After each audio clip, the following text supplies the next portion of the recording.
అందరు చూడ్డానికి ఏమో సుబ్బరాజు ఆజానుభావుల్లా ఉంటారు, ఈయనకు కూడా కొంచెం భయపడ్డ సంఘటనలు ఉన్నాయంట. ఏంటది? ఉన్నాయా? భయం అంటే ఒకటైతే డెఫినెట్గా చెమట పట్టినట్టుగా అనిపించింది. ఒక్కటేంటంటే నాకే సిలి అనిపించింది తర్వాత. సో అలాంటి సిలి అనిపించింది ఏంటో చెప్తాను ఫస్ట్. నేను ఇక్కడ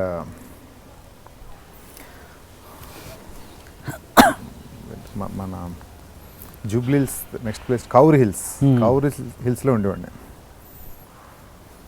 అదేంటంటే పక్కనంతా కొండ, అంబేద్కర్ యూనివర్సిటీ కొండ అనమాట. ఇప్పుడు ఆ మధ్య నుంచి రోడ్ వేశారు. అక్కడ శ్రీ వెంకటేశ్వర లేదా శ్రీనివాస టవర్స్ ఏదో ఒక పేరు, ఒక అపార్ట్మెంట్లో ఉండేవాడిని. ఆ అపార్ట్మెంట్కి obviously I used to live alone. అది డూప్లే అపార్ట్మెంట్, పైన ఫ్లోర్ ఉండేది. అది ఎందుకు తీసుకున్నా అంటే నాకు ఇమ్మీడియట్గా ఏదో ప్లేస్కి అవసరం ఏదో తీసుకున్నా. పైన ఒక 2 bedrooms, కింద master bedroom, hall and kitchen ఉంది. నా ఇల్లు ఇప్పుడు లాక్ చేసుకుని బయటకు వెళ్తాను. Everything will be locked. ఎవరో రారు నా ఇంటికి ఫర్ షూర్. నాకు తెలియకుండా ఎవరు రారు. ఒకరోజు నైట్ 11-11:30 ఆ టైంకి ఇంటికి వచ్చాను. ఇంటికి వచ్చి స్నానం చేసి కిందే పడుకున్నాడు. నేను పైకి వెళ్ళేవాడిని కాదు. ఇప్పుడు పైన మొత్తం టోటల్ లాక్ చేసి ఉంది.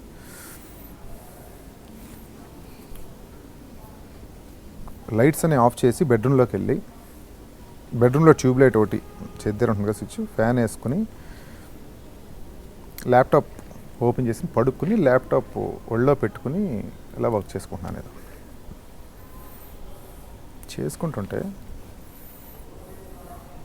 ల్యాప్టాప్ మీద మనకు విజన్ ఉంటుంది కదా, ఈ అవుట్ బ్లాక్లో ఒక హ్యూమన్ హెడ్ ఇలా వచ్చి కిందకి వెళ్ళింది.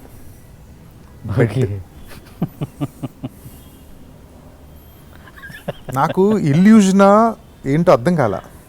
ఇలా చూశాను, సౌండ్ లేదు, ఏమీ లేదు. ఇల్యూజన్ అయ్యి ఉంటుందిలే అంటే తీసుకుంటా, కానీ లోపల ఒక బీట్ పెరిగిపోతుంది కదా, హార్ట్ బీట్. సరే మళ్ళీ ఏదో వర్క్ చేసుకుంటుంటే 1 minute మళ్ళీ హ్యూమన్ హెడ్ ఇలా వచ్చి కిందకి వెళ్ళింది. మీరు అన్నది ఆఫ్ స్క్రీన్లో? ఆఫ్ స్క్రీన్ వెనక బెడ్కి బయట. బెడ్కి ఎదురు తలుపు ఉంటుంది, బెడ్రూమ్లోకి వచ్చి తలుపు. దీనికి మధ్యలో బెడ్ ఎడ్జ్ నుంచి అలా పైకి వచ్చి కిందకి వెళ్ళింది. రెండోది ఇంకటే చూడలా. There is something beneath my bed. ఏంటిది? వెంటనే ఫంక్షనింగ్ ఎలా స్టార్ట్ అవుతుంది? డిఫెన్స్ మెకానిజంలోకి వెళ్తుంది మైండ్. ఎలా డిఫెండ్ చేసుకోవాలి, ఏమై ఉంటుంది, మేలా ఫీమేలా హెడ్? హ్యూమన్ హెడ్ లాగే లిటరలీ ఆ సైజులో ప్లేస్ వచ్చింది. Okay. Is it thief or థీఫ్కి నా ఇంట్లో దొబ్బి ఏముండవు, నా ల్యాప్టాప్ తప్ప ఇంకా పట్టుకెళ్ళేది ఏముండదు. సరే ఫైన్. ఒకవేళ ఉన్నా ఇంత సౌండ్ అయింది, నేను స్నానం చేశాను, అప్పుడు లోపు ఏదో పారిపోవడం ఏదో అవ్వాలి కదా దొంగ అయితే. సో ఎవరన్నా ప్రాంక్ చేస్తున్నారా? తాళం ఎవరి దగ్గర లేదు, నా దగ్గర తప్ప ఎవరి దగ్గర ఉండదు తాళం. Second key will be inside home, ఎక్కడో లోపల ఎక్కడ బీరోలో ఎక్కడ పెట్టేస్తుంది. సో కీ ఎవరు జరగలేదు. ఎవరు వచ్చి ఉంటారు, ఏం జరుగుతుంది, ఏం జరుగుతుంది, కింద ఏముంది, బెడ్ కింద ఏదో ఉంది సంథింగ్. నాకు అర్థమైపోయింది ఇంకా ఆ పోస్చర్లో. కర్రలో లేవు. ఊర్లో మా ఇంట్లో అయితే మా ఫాదర్ ప్రతి తలుపు వెనకాల పెద్ద కర్ర పెట్టేవారు. ఎందుకంటే ఊర్లో అంటే ఏ పాములు వస్తాయి, ఏదో ఒకటి ఉంటుంది. కర్రలు లేవు, ఏమీ లేవు. సో ఏం చేద్దాం? ముందు ఏం చేసినట్టు బెడ్ ఎక్కి నుంచున్నాను. బెడ్ ఎక్కి నుంచుని బెడ్ మీద నడుచుకుంటూ వెళ్ళి కింద చూశాను, ఏం కనపడలా.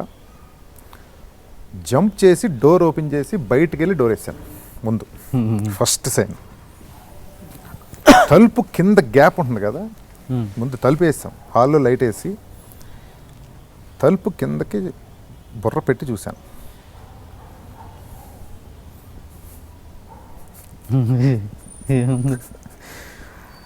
నా డబుల్ కాట్ బెడ్ కింద ఒక పెద్ద కోతి ఇలా ఉంది. ఒరిజినల్ కోతి? ఒరిజినల్ కోతి, పెద్దది, హ్యూజ్ కోతి. సరే తలుపు వేస్తాను కదా, ఎలా వచ్చి ఉంటుంది? ముందు రిలీఫ్ వచ్చింది. First of all heart beat తగ్గింది, నెమ్మదిగా పైకి వెళ్తే పైన సెకండ్ బెడ్రూమ్, ఫస్ట్ బెడ్రూమ్ కూడా సెకండ్ బెడ్రూము తలుపు తీసుంది.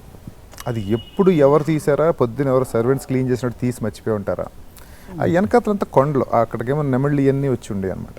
ఓకే. సో అదేదో కోతి లోపలికి వచ్చి అలా కిందకు వచ్చేసి సెటిల్ అయిపోయింది అన్నమాట సంభవం అలా కింద. అప్పుడు ఆ బెడ్రూము, ఈ బెడ్రూమ్ బయట కూడా బాల్కనీ, అది కూడా ఫేసింగ్ దట్. సరే నెమ్మదిగా వెళ్ళి ఆ తలుపు తీసి కర్ర తీసుకొచ్చి దీని అసలు నుంచి కొడితే బయటకు వెళ్ళింది. అంటే ఆ ఇంపాక్ట్ అంటే అదే అంటాను, భయం వేస్తుంది కానీ but it's a very silly thing. అలాంటి సిచ్యువేషన్లో కోతి కనబెట్టేటికి సిల్లీగా నవ్వు వస్తుంది. Hi, you are watching iDream Media. Please subscribe for more videos.